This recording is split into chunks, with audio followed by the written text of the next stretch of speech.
迎收看《聚焦2.0》，我是高文英。武汉解封了，这个城市真的是安全无虞吗？2万名无症状，现在很像是隐形炸弹，逃到哪儿去了？有人说上海、福州、深圳、南宁跟成都，还有一说到柬埔寨了。现在持健康证明的绿码可以出入，不过有人说这个是假象。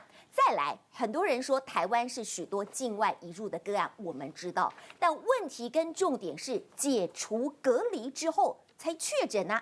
在台湾已经有民众开始松懈了，别忘了还有5·1连假。介绍来宾，首先欢迎权威中央疫情指挥中心咨询委员、台大教授李秉颖医师，李批好。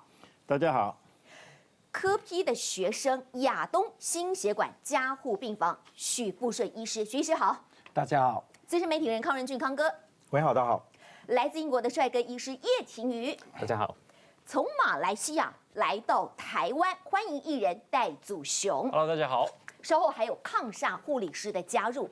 武汉这个城市真的是安全无虞了吗？会不会有第2波的大爆发？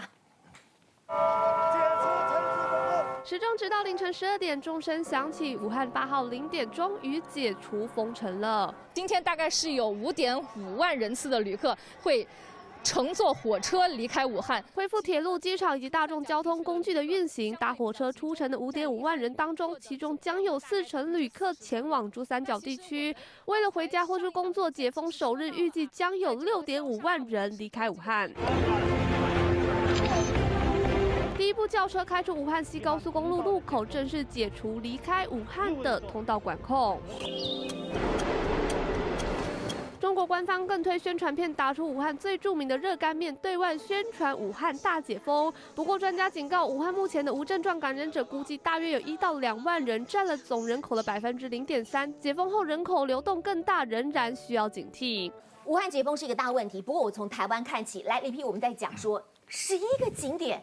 当发出这个细胞简讯的时候，大家吓坏了。后来说，你有没有去过嘉义、云林、台南、高雄、花莲跟屏东？未来还有5·1连假，5·1连假要放吗？是疫情的变化来做调整。不过现在就是说，夜市你要采单一的出入口，你要进行总量的人数管制。连假爆发之后，有医生说，过去这1周内，短短1个小时，来了3个连假出游之后呼吸道症状的患者来了，5、6个，早上3、4个人到急诊，主诉说开始发烧、喉咙痛、腹泻了。现在担心说可能是武汉肺炎。来，权威告诉大家，这个症状一直在变。我们担心第一个无症状，第2个潜伏期不止2周啊，而且症状一直在改变。台湾守得住吗？这次其实是始料未及嘛。一开始大家觉得清明连假，哎呀扫墓应该没关系嘛，就分散嘛。结果大家不扫墓去景点了，就去旅游，因为他放假时间太长。对。那所以现在是亡羊补牢了，就是说，你那些连假有景点的地方，有可能人群聚集的地方，它的防疫动作要做得更好。我们一开始是规定说社交距离，但是事实证明它是非常难。对。你在那个夜市怎么去社交距离呢？不可能的事情。但是我们看到的事情就是很多人没戴口罩。其实你没有维持社交距离，但是戴口罩，我觉得是蛮安全的。好，我们要问来1公尺的社交距离，我站着来，我请教康哥。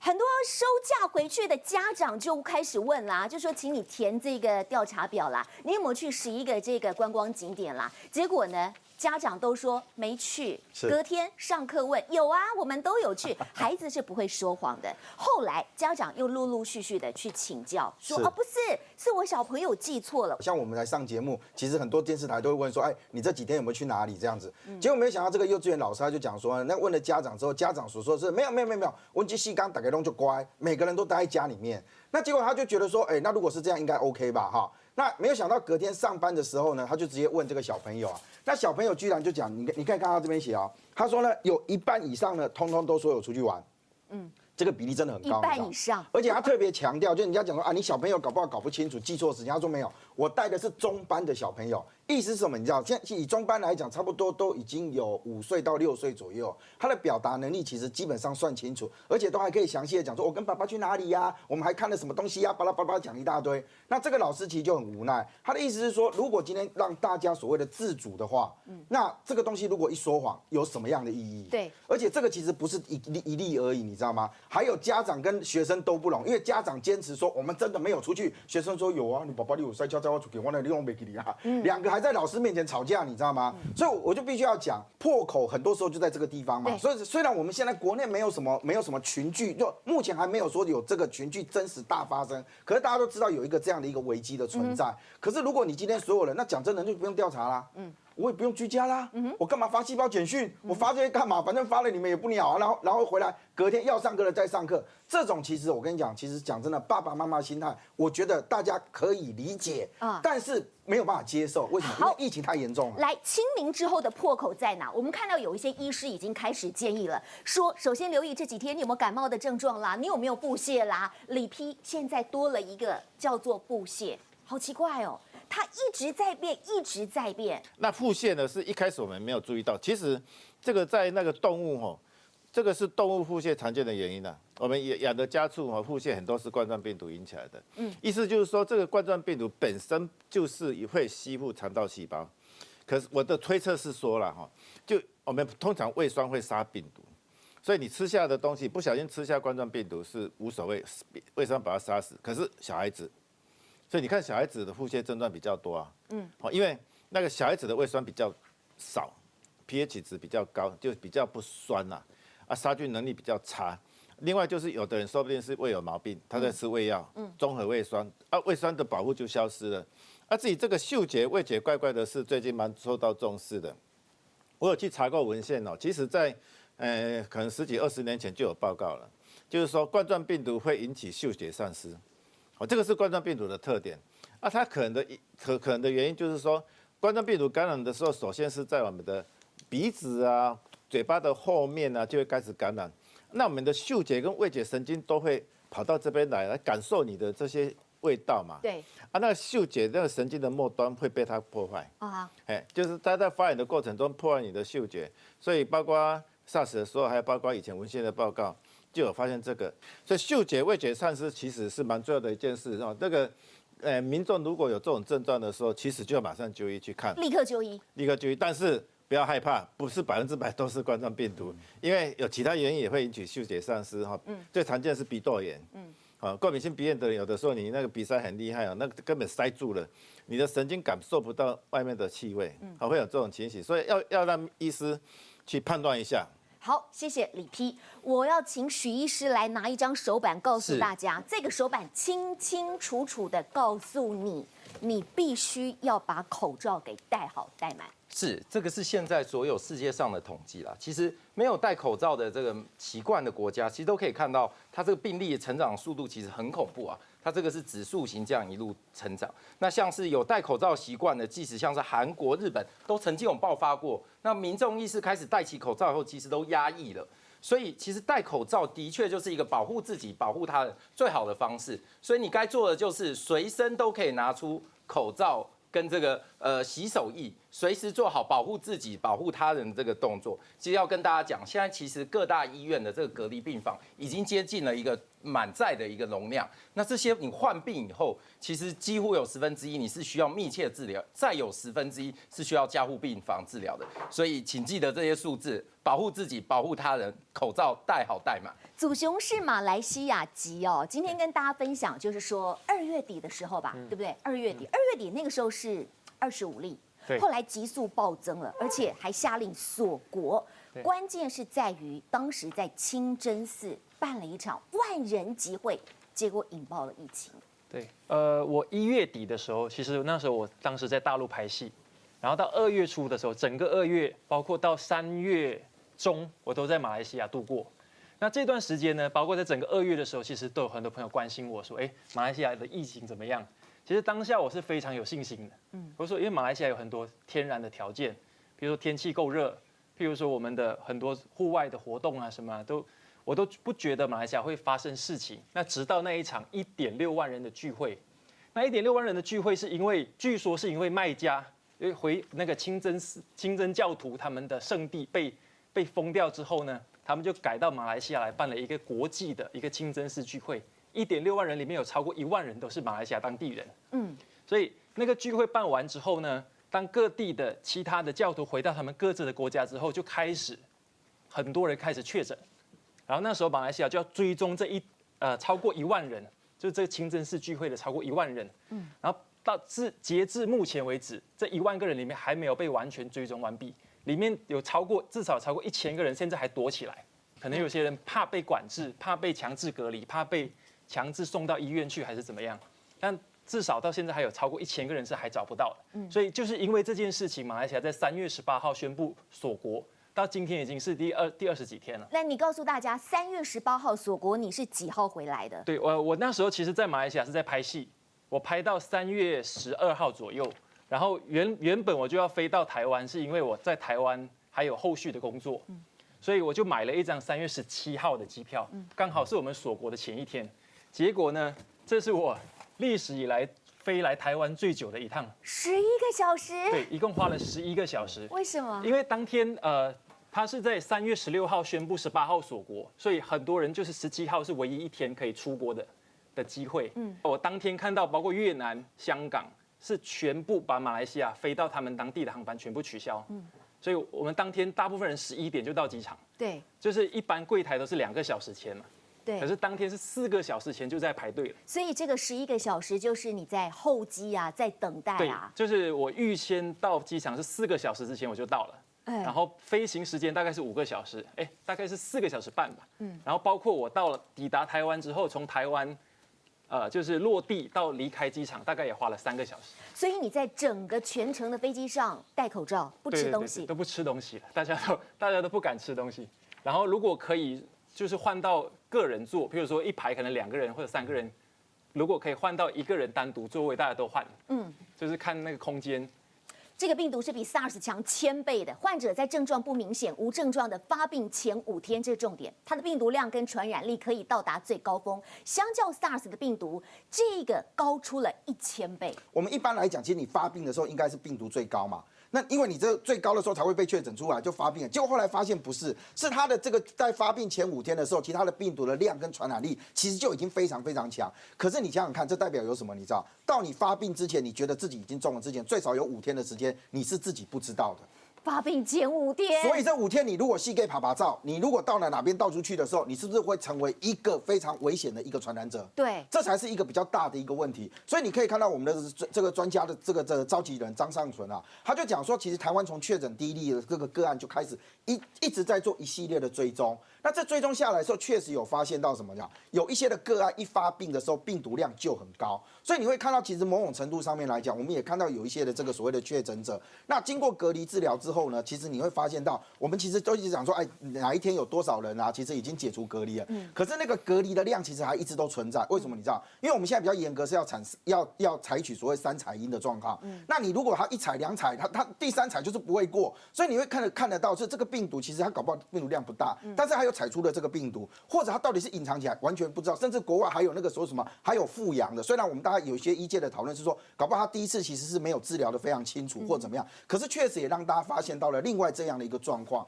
也就按照台湾确诊的症状统计来讲，其实过去大家比较熟悉的，可能有的症状发烧、咳嗽、流鼻水、喉咙痛、肺炎或什么的。可是你看哦，失去嗅觉跟无症状，包含到您刚所提到的腹泻，都是最近大家开始讨论到说，有可能它其实出现在这里面的。所以你这边下了一个标题非常有趣，叫做越变越毒还是越轻？对啊，其实你知道吗？我有一个朋友，他就讲说，我告诉你，这症状越来越轻，但是大家发现它越来越毒啊，因为它越来越会隐藏自己，它让你这个所谓的被感染者完全不知道自己已经被感染了，而且它透过这个方式来传染到其他人这个身上。它虽然症状变轻了，但是它真的变得更毒啊！而且这个状况里面还有包含到什么？你知道最早期的时候，有一些人他刚开始接触这个病毒的时候，有点搞不太清楚。不清楚说他的这个症状会怎样，所以你记不记得那时候有些人讨论说啊，可能年纪大的人比较有可能会被感染，小朋友年纪小的比较不会，甚至有什么天气热的比较不会，然后怎么样都不会。可是你会发现到随着就诊的人数越来越多的时候，其实已经不是这样了。那这有一个统计起来是讲说，成人患者大概呼吸道的症状会比较多，但是以幼儿感染者来讲呢，会以消化道比较多，所以会伴随的症状，比如说呕吐啦、腹泻啦、食欲不振，这些都是在现在这样的一个症状里面。可是说真的，有太多的病例可能有这种类似的情况。谁会知道第一个想到说啊，你就是丢啊？我那是没出国，没去打啊，我来那怎么会第一时间想到这个？所以这个也增加在整个的这个医学上面，或者是专家在研究这个个案上面呢，我认为它造成一定的这个困难度。痊愈者是不是终生失去嗅觉？观众朋友，今天我们特别邀请一位特别来宾，他是抗煞护理师，北市联医和平院区的护理师杨大英护理师，你好。你好，主持我人你好。们请护理师告诉大家啊，17年前护理师不幸的染煞了啊。对17年前，我们再回想，那个时候你是突然之间有一天醒来，发现自己已经丧失了嗅觉。对，那个算是在住院完居家隔离的时候，在刷牙的时候，突然发现没有薄荷的香味，只有刺鼻。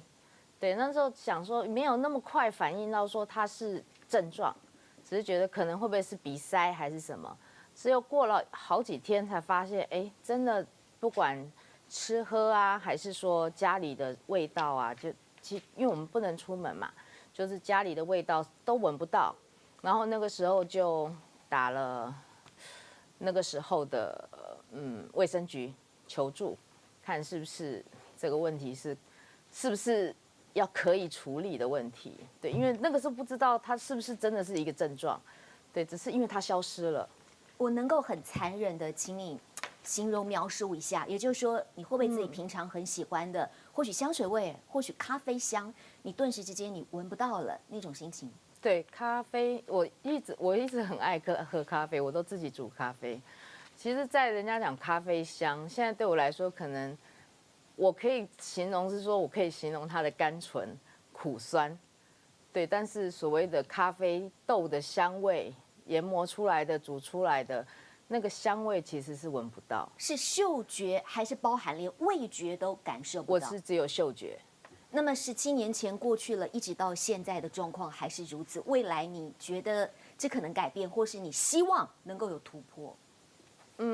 其实在两三年前，不是在应该说17年前刚开始发生的时候，还一度以为它可能有机会会好，或者是会改善，甚至说可以恢复一点，对。可是，后来一直都维持这样子，对，我就发现可能真的就像当时医生跟我们讲的。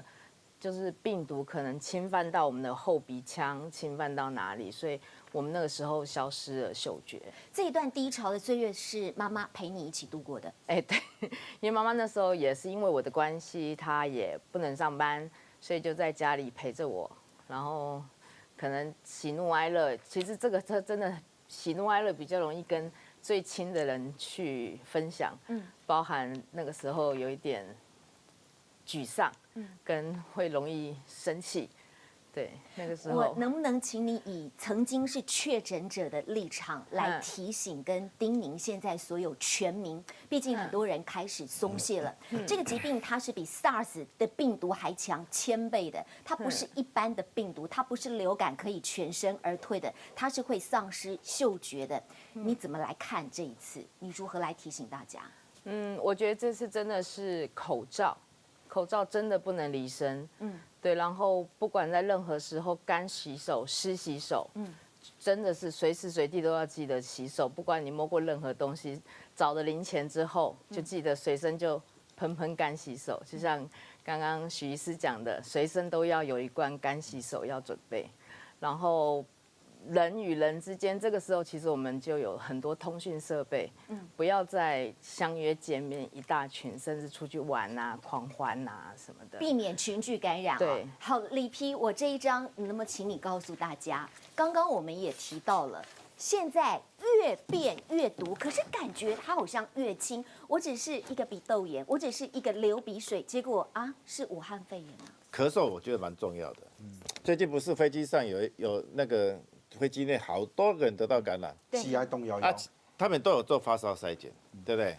然后根据报道，里面有一个咳嗽很厉害的人，后来被确诊，他可以咳嗽但没发烧，所以我一直强调，你不要以为说没有发烧就没事啊，就是说咳嗽很厉害不应该上飞机的，除非你有医师证明说你的咳嗽并不是感染症，因为有的人咳很厉害是因为那个黑菇啦，就气管过敏、气喘。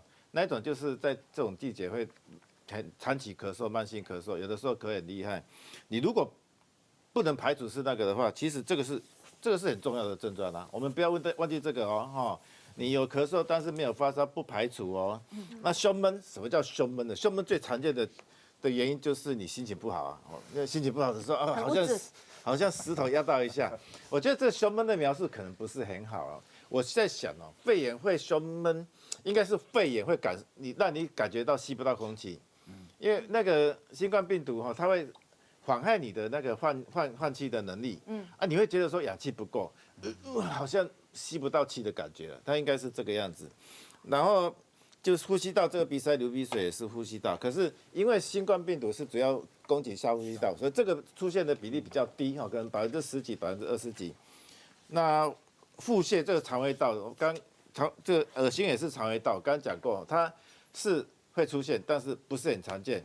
但是我们发现有一些新冠病毒的病人，一开始没有咳嗽、没有流鼻水，他就是拉肚子。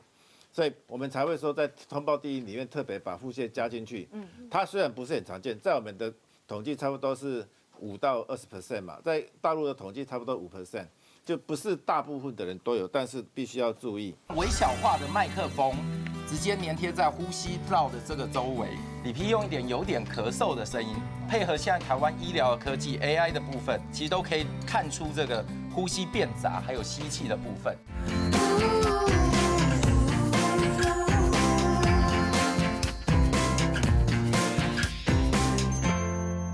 武汉现在已经解封了，这个城市到底是安全吗？大家非常担心的是，将近2万人是像隐形炸弹一样，从武汉到上海、到福州、到深圳、到南宁、到成都。康哥之前还有一个来宾陈国元讲说，可能到柬埔寨，因为柬埔寨那个地方他是去洗人的，他洗白的，那个地方的安检是比较松的。你现在拿健康证明绿码，你就可以出入了。可是有人说假象，为什么？好像是他要告诉大家，没有，我们没事了。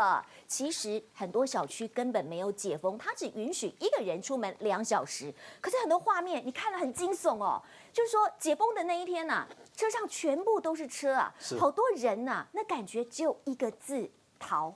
事实上，被关了76天之后，你可以看到那一天在解封的时候，他们还有倒数计时，还有现场 live， 甚至很多大型的建筑物，像什么黄鹤楼那些，都还有灯光秀 spotlight 这样一直打、一直打、一直打。为什么？因为他们要庆祝，讲说呢，他们终于可以出城了。可是你刚刚所提到，可能对他们来讲，他们真的是个解脱，因为说真的，关在那边76天，他有很多工作啊、生活啊、家庭啊、就学什么，他其实都很没办法兼顾，所以一大堆人急着要跑出去。可是你刚刚所提到说跑到柬埔寨去，其实那也就是当时大家在看意大利的状况。就意大利本来一开始也想说，对我现在开始严格的禁止，因为这个禁止从中国大陆那个地方来的那个，比如说武汉这些人，可是他没有禁止你洗白的，也就他转一圈到了另外一个地方去，回来的时候，他说啊 OK， 你是从另外一个地方来的，就没事了。所以这里面当然会产生一个隐忧。不过你可以看得到，比如说这几天那个新闻画面上，你可以看得到，那个时候他们开始因为在所有的这个连外道路上面，他们都用这个所谓的巨码把它给封起来。那等到时间一到的时候呢，那个巨码一打开，你会发现到原来在巨码后面早就已经排了一长串的车子。哇！因为所有人都在等着解封的那一天的那个时刻，赶快车子要开走。所以你可以看到，他在最短的时间里面，大概在1-2个小时之内。武汉那个地方又恢复了，哇，车水马龙，而且那时候不好意思是半夜，这晚上的时间点，那个车都已经大排长龙。所以呢，他们有统计说呢，差不多如果以这个列车啊，就是我们讲说他们的那个铁路啊这些运输来讲的话，276辆的列车再离开了大概是55000人左右。在第一天的时间，在解封的当天的时间点，有那么多人跑出去，蝴蝶效应扩散哦。是，其实最大的状况是我们一开始所提到的，现在有很多的症状是越来越轻微，甚至是无症状者。对，如果按照他们的统计来讲呢，其实他将近有无症状者，差不多可能在0.3%左右。那这一些人，他其实根本搞不好自己也不知道发生什么事。那他在这种无预警的这个状态之下，他就觉得无言无意识的这样到处去走的时候，有没有可能成为在这里面的移动式的炸弹呢？好，李平，您是台湾第一位呼吁全面断航的医师，没错吧？你上次在节目是这样讲的。那你说，隐形炸弹2万人无症状趴趴走，这会不会造成第2次的大爆发、第2次的大感染？我怎么知道你跑到哪里去？第4批的类包机现在还在研究啊。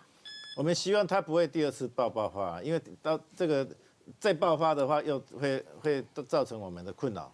他们世界上任何国家那个疫情扩散，对我们都是一个负担。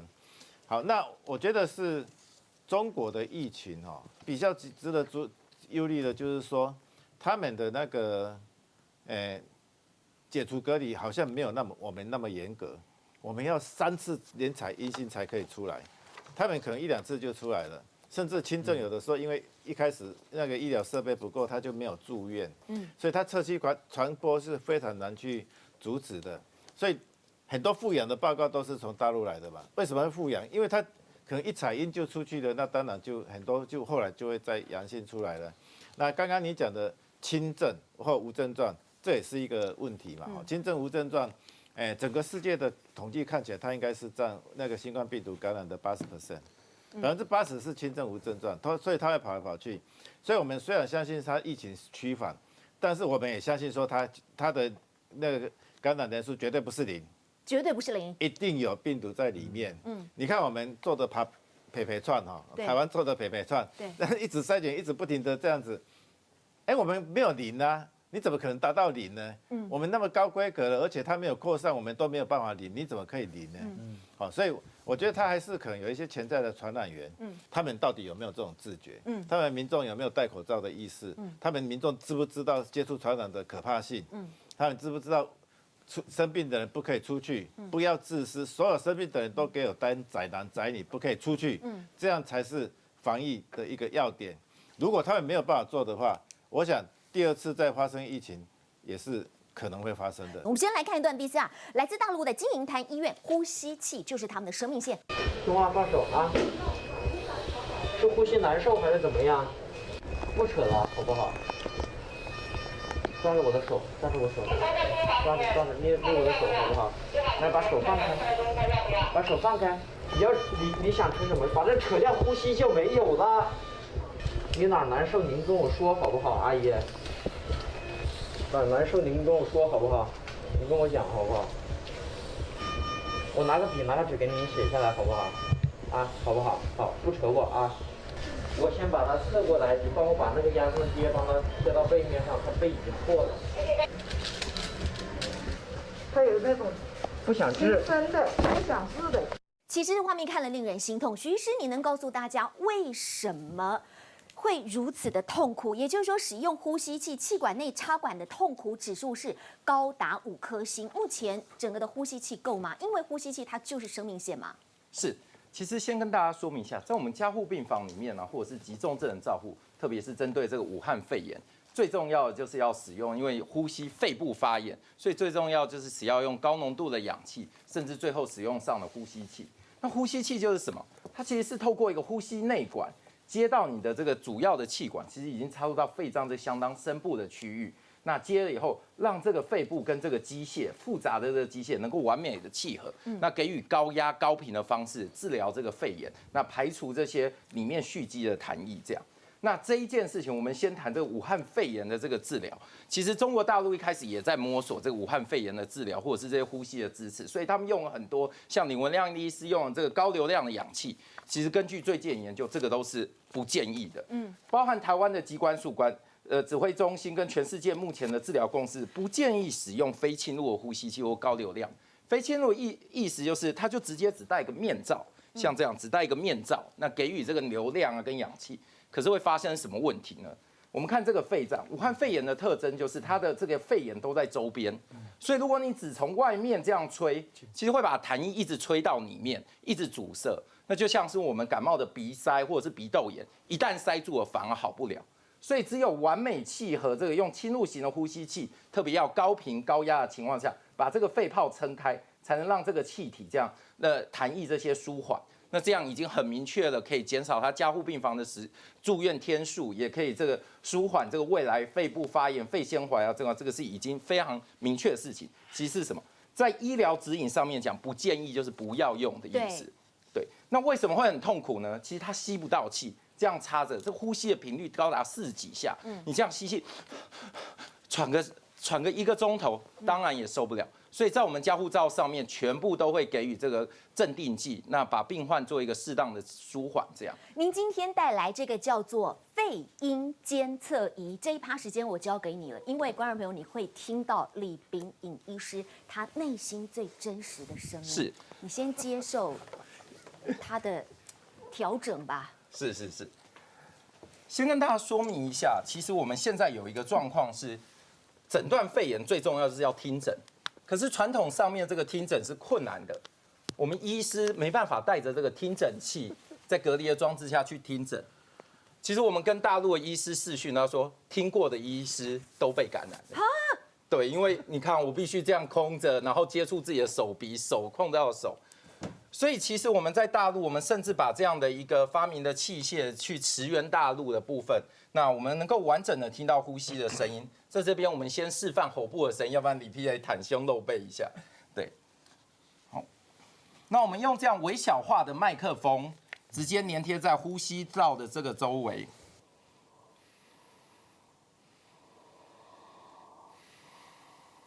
好，李 P 用有点咳嗽的声音。有点痰的声音，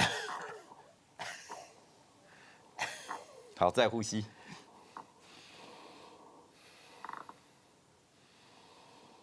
是，大家就可以看到，配合现在台湾医疗的科技 AI 的部分，其实都可以看出这个呼吸变杂，还有吸气的部分，那也有这样声音的呈现，就不用接触到病患。也可以透过它数据化以后传递出来，这样。所以站在我们全台湾第一线的李 P， 他的呼吸声，您来形容诊断，他是刚开始这个他还没有故意吞痰的时候，其实这呼吸声音是相当平顺的，没有听到这个荧幕上面也没有呈现出这个异常的部分，就是杂音的部分。所以这样的呼吸声音才是一个完整。如果有痰的话，这个呼吸声音就会出现这些杂讯，甚至我们 AI 就会标示紫色的部分。这样，那这个就是我们目前台湾结合了 AI 还有电子的科技。那一旦数据化传到这里，我们以手机为载体，就可以跨越时间跟空间，直接用手机 WiFi 无线网络直接传到免隔离的区域。那这样的微小化，甚至其实也可以直接粘贴在病患身上，像是心电图这样远距的就可以知道病患的声音。这样。李 P 是健康的啊，但是我有一段声音哦，这个是武汉患者呼吸声曝光的声音哦。描述语是说它是沉重、急促、杂音多，而且夹杂爆音。我们来听。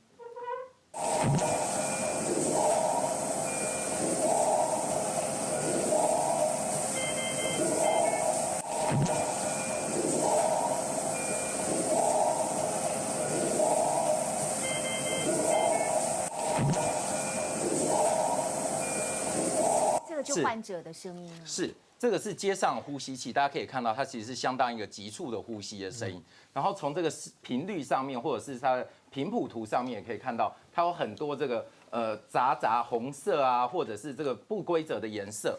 那从这样的颜色，我们贴在胸部的声音，就可以知道它是有肺炎的这样一个，就是里面有痰液。有这个阻塞的声音的这个状况，其实受过医疗训练的医护人员其实都可以，这就是我们一般听诊觉得，这里面有痰的这个状况的声音。这样，我们来看一段非常珍贵的 VCR， 这个 VCR 是来自英国的帅哥医师叶晴瑜，他教大家一手清洁、一手污染的概念，我们如何很安全的进出捷运站。到了捷运站，每个出入口都有准备好酒精，我们取出酒精，消毒你的双手，保护别人。并且用消毒后的干净手来戴上你的口罩。这时候做一点分配，左手是你的干净手，右手是你的污染手。左手取出悠游卡，直接感应入门。紧握扶手，站稳踏阶。下电扶梯时，紧握扶手，不要担心。等捷运时，你还是可以用你的干净手滑你的手机或者接你的电话，没有问题。进入车厢之后，用你的污染手紧握把手，不要担心，但是污染手不要碰触你的脸部以及个人物品，保持一个安全距离，背对人群。如果你这时候需要咳嗽，往下合到你的手肘，并且远离他人，降低飞沫传播距离。列车到站以后，使用你的干净手取出悠游卡，感应出站，并且立刻消毒，保护自己。赶快拿相机把这张拍下来啊！什么是干净手？什么是污染手？入站前消毒双手，建议戴口罩。干净手取卡入站，污染手握扶手、把手，维持安全距离，背对人群。干净手取出卡来出站，出站之后立刻消毒2只双手。帅哥叶医师来告诉大家，现场还示范哦，你有键盘，你有滑鼠，还有一个手套。你主要是要告诉大家戴上手套，我们如果是那个污染手有多脏呀？所以假设我们这个时候就随意的去触碰它，就像我们一般需要工作一样，然后摸出它的水杯，其实这个时候手上就已经沾染到了为数不少的病毒。红色的部分，天哪！我要跟你保持1公尺的社交距离。来，我们仔细来看看，我的巨棒出现了。叶医师，你的手上这个红色的部分就是污染的东西嘛，所以你的右手已经变污染手。你告诉大家，之前你碰过哪了？所以我们碰了键盘、滑鼠以及杯子。对。那假设这些地方被前面的一个人给污染到的话，对，很可能这个病毒在上面就会再传到我自己的身上。那这个时候，如果我用我的手没有洗手的情况之下来触碰我的黏膜、眼、口、鼻的话，我就有相当的几率感染到这支病毒。然后如果祖雄这个时候又跑来用这个键盘开始打字的话，那完蛋了，他是不是接下来他就接触感染了？是，那它就会是一个乒乓式的一个传播途径。所以接触传染是一个非常需要被注意到的一个途径。那适时的洗手消毒它就不用担心了。当你消毒完的时候，就像这样子一样，你就是又回到你的2只干净手。所以你刚刚讲说，你进出捷运站的时候，一个干净手跟污染手的概念，您再重复一次。比如我在进捷运的时候，我还是会需要用到我的手机，对，我还是需要我接我的电话，我没有办法避免这些东西。对，但是假设我把污染的地方放在我的右手或是左手来说的话呢，我们就会知道它就是固定在这里。那只要它不要去摸你的眼、口、鼻，只要不要它去摸你的个人物品，那这个病毒就会在你出站之后洗手以后，它就不会再跟着你了。那一开始民众原本是说这个一家之主买菜的策略是有问题，但后来呢，发现说，原来是政府用心良苦，因为这边就有一个男人的购物路线跟女生的购物路线。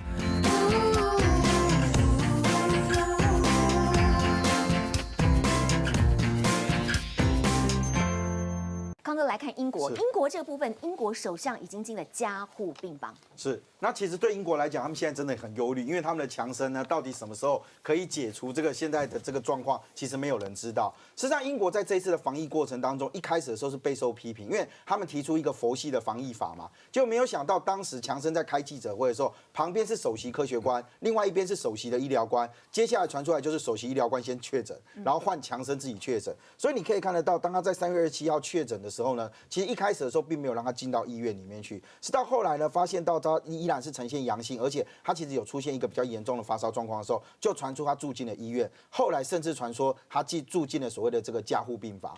那搞到最后呢，你知道我那天早上看新闻说，伊丽莎白女王2世啊，她居然呢出来开有发表了这个谈话。你知道那个其实对关心这个政治的人来讲，那个真的非常少见，因为以她女王的来讲，就其实很少去针对全国发表这种特殊性的谈话，而她登基68年以来，这也是第5次讲这个谈话。而且你看她谈话的内容提到说，即使未来可能还会遭受到更多的苦难，但好日子终将来临，我们会再与好友相聚，也会和家人再次团聚，我们会再度相遇。那个我老实讲，你在讲这个话的时候，我相信他心情一定沉重，因为现在对英国的状况来讲，确实非常非常的这个危险。很多人觉得说啊，你这整个到底疫情能不能控制得住？而且你知道，即使以强生来讲，现在讲说哦，没有，你看我到录影今天哈，我看到最新的新闻是说，他们的这个英国人讲说，强生已经可以坐在床上了。哦。如果可以坐在床上都要拿来当成新闻的话，那我不知道他之前是有多严重。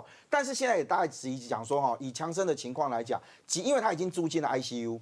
如果他未来即使痊愈的话，会不会对他的身体一样产生这个不能够这个挽回的这样一个伤害？对，甚至有人讲说，他即使要回来的话，很有可能按照他的这个情况，是不是要等到夏天之后？那代表要好几个月。那对英国来讲，可能不是只有疫情的部分，是的，可能连政局的部分都会让人家担心。所以接下来这个 VCR 是在美国纽约重灾区。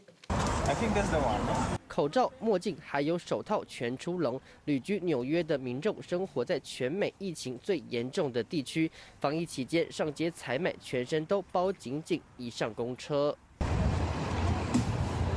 整辆车空荡荡，民众走没5步就被挡住。仔细看，跟司机中间有黄色锁链和黑色绳子隔出社交距离，还有超过6个人的座位区都不能坐，而且原本一趟约100元的车资也全因为无法投币改成免费。我们诊所三个礼拜多前就关了，我们去申请政府的那个失业补助，大概5万多块吧。受到武汉肺炎影响，纽约也掀起歇业潮。原本在物理治疗诊所上班的她，一周薪水锐减5倍，加上厨师丈夫的损失，1个月生活费就少了超过5万元台币，就连想填饱肚子也变得更艰难。家原本附近有大概3、4间华人超市，然后现在就是只有1间有开，然后他还是要打电话去预约。我有尝试要打电话，可是就没有人接，然后所以我就直接放弃了。想过日子只能跑到更远的超市，但菜价狂飙，涨了2到3倍，其中连蒜头都要价破100元，整整贵了4倍。但不止民生问题，面对朋友确诊武汉肺炎，更让他忧心忡忡。我朋友目前他是自己在家隔离，他说失去味觉跟嗅觉，然后就是很累，就是希望他赶快好起来。赖康哥在纽约的急诊室根本就是战场，40分钟之内6个人心脏骤停，4个人死亡，紧急呼叫响个不停。所以某种程度上面来讲，有人提出这个警讯，讲说这个美国接下来很有可能会面临到911啊，或者是这个所谓的珍珠港这样的一个状况。其实我觉得他没有言过其实，因为纽约其实就是一个最好的例子。那 CNN 的记者其实就进到了这个所谓的纽约的这个医院里面去看，他其实用他自己真实的那个镜头跟他自己的感受，他说了一段话。他说他进去这个时间里面呢，其实非常的短，他只有40分钟而已。可这40分钟里面，让我完整引述他的说法，他说40分钟内他看到有6个人心脏停止，4个人死亡，然后整个医院里面响起来都是那个紧急呼叫的声音。因为你知道，对他们来讲，他用2个字形容，叫做战场。为什么你知道吗？因为他如果确认说这个人其实已经往生了，从他确认到往生到他把他的遗体移走到下一个病人放进来的时间，总共只有短短的30分钟而已。所以你必须在半个小时之内就赶快把这个地方清干净。而且这个清干净的意思是说，你想想看，他如果是因为这个肺炎确诊而死亡的，那你这些东西是不是要经过消毒？你的床具什么是不是全部都要弄过？他这时候还要找人来把他的遗体清走，然后再把下一个人放进那个位置里面，就只有30分钟左右的时间，所以就凸显出了整个纽约现在目前状况来讲，它其实面临到第一个医疗非常缺乏的状况，更何况是它的医护人员其实也充满在一个没有被充分保护的那个环境里面。台湾的呼吸器够吗？是，其实指挥中心有跟大家报告过，台湾的呼吸器目前常规的备载容量是1200台。虽然台湾有将近数万台的呼吸器，可是很多像我的病人家属就问我说，难不成要把我爸爸的呼吸器拔掉给需要的人吗？所以其实台湾的常备容量大概就只有1200台。那刚刚也提到，新冠肺炎的治疗，如果是真的标准的治疗，要用侵入型的呼吸器，台湾目前是没有这个产能跟能力生产的。那我也有参加国家的这些幕僚会议，目前是打算准备以台美合作的方式，甚至以这些台厂在美国的产线来做扩厂的部分。所以像郭台铭就宣示，鸿海要用威信康星的厂来制造呼吸器。那政府也希望像是台达电啊这些工厂啊，台湾的大厂伟创啊，在美国生产线能够立刻这个整厂输入来制造呼吸器。那一方面扩增台湾，确保台湾的这个呼吸器的供应，这样；那一方面也可以协助美国。为何一个纽约州的确诊人数竟然超越了湖北？问题在哪？李平，问题是通报系统的不一样。我是觉得说，全世界大家都是在觉得说不太相信那个中国的数据。那其实这个是有理由的嘛。一开始那个武汉发生不明原因肺炎的时候，我们就派专家过去嘛。那我觉得我们专家的报告里面有2个我是最在意的，我觉得这个是吓死人哦，吓死人的东西。一个是说，他们说那个病人要不要做新冠病毒的检验需要上级核可，一个是说，你已经做出来是阳性以后，这个确诊数目要不要公布，要经过上级核可。那所以你可以想见说，他们不想公布完整的疫情，然后很多的病人呢，他就没有经过确诊，在外面爬照，所以他们的确诊病例大部分可能都是重症，轻症的话，他是觉得说这个没有关系啊，冠状病毒就是过新年嘛，大家一场和气嘛，平和嘛，就是让他这样子扩散出来了，所以大家在质疑一开始的数据是假的，它一定是假的，因为我们所接获的信息就是这样子，它经过监督才释放出来部分的信息，所以有人说要乘以它的确诊数目应该乘以10倍，应该要乘以40倍，这个都不会很夸张，可能远多于这个数字。所以之所以美国的数字会超越中国武汉，因为美国是诚实的，那其他国家我不便评论。好，其他的国家来，祖雄拿起你的手板，告诉大家马来西亚的情况。下令说购物限什么？限一家之主，哎。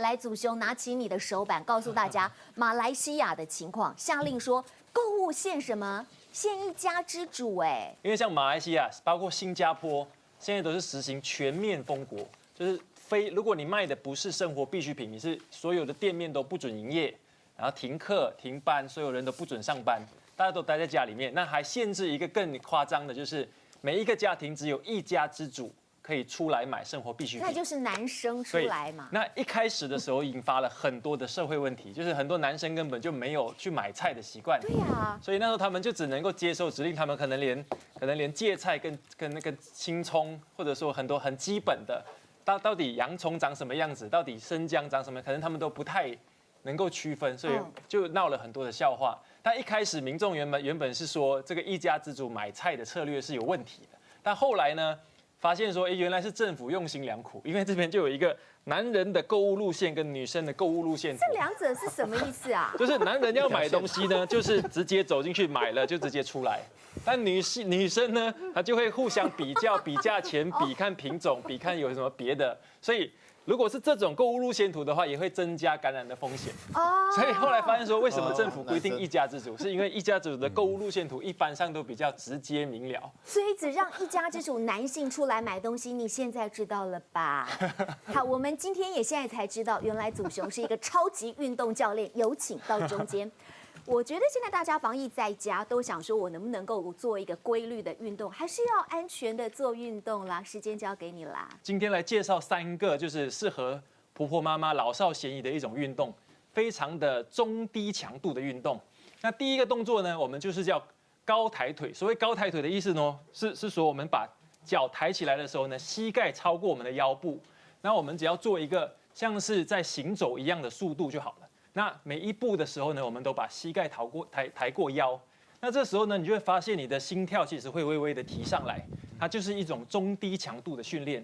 那这个强度呢，可以有效的提高我们的免疫力，还有包括我们的整个运动量都可以在家里就可以达到。那这是第一个动作。第二个动作呢，我们可以做一个蹲站。那这个蹲站呢，对于年纪比较大，或者说有一些关节等等有问题的人，可能是需要一个扶着一边椅子或者墙壁来进行。但是如果是一般像我这种年纪的呢，我们可以直接蹲，然后站，蹲站。因为一般的深蹲可能有太多的一些步骤要记，可能大家觉得太复杂。那我们就做一个，其实这是生活必须的动作。我们要捡东西，我们要拿东西，很多时候都要蹲站，我们就进行一个蹲站。那速度呢，我们可以用很慢的速度就可以达到一个心肺锻炼的效果。只要一天每个动作呢，大概只是一组做1分钟，其实就很有感觉。好棒哦，谢谢祖雄的介绍啦。来，叶医师告诉大家这一张手板，上班族你必须要注意3D 防疫策略。所以我们根据这个病毒的特性，如果你不需要碰触的话呢，你自然就不需要洗手。所以可以把所有的门都打开，如果它是可以打开的门，我们就把它打开，这样子就会降低这个接触的一个风险，因为它已经打开了，你就不需要去碰触它。好，那假设你碰触了之后怎么办呢？最好是及时能够立刻像许医师说的，随身携带一个酒精。那或是如果随身没有携带的话，最好在办公室的一个出入口都有酒精消毒器，以及呢，再就是在会议室里面。